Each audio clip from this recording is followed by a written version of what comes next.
Hello, good morning and welcome to another class of home tutorial. তো আজ আমরা কনজাংশনের পার্টগুলো শিখব। প্রথমেই ছিল কোঅর্ডিনেটিং কনজাংশন।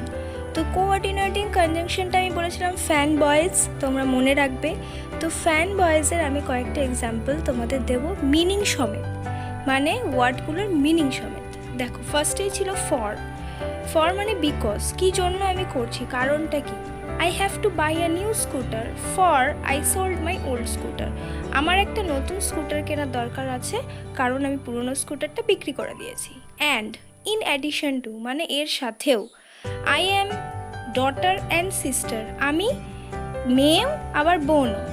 নর মানে অ্যান্ড নট মানে ছাড়া, কোনো এক নয়। Neither I nor my brother like drinking milk, আমিও না এবং আমার ভাইও দুধ খেতে পছন্দ করে না।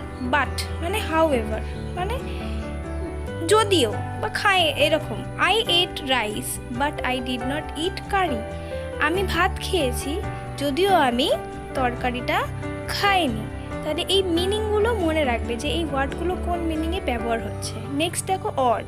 ইদার মানে study hard or you fail, মানে অথবা তুমি পড়াশোনা করো ভালো করে, নাহলে ইউ উইল ফেল, তুমি ফেল করবে। ইয়েট মানে বাট, এটা অনেকের ভুল হয় যে বাট মানে অথবা বোঝালে ইয়েট না লিখে বাটই লিখে দেয় তারা। দেখো, he ran first yet he come in last, সে খুব জোরে ছুটেছিল তবুও সে লাস্ট হয়েছিল। Next so they are for, অতএব she was sick so she could not go to the school, মানে সে অসুস্থ ছিল তাও সে স্কুলে যেতে পারেনি। তো এই ছিল আজকে কোঅর্ডিনেটিং কনজাংশন। আশা করি তোমরা বুঝতে পেরেছো। ফ্যান বয়েজের উদাহরণ তোমাদেরকে দিলাম মিনিং সমেত।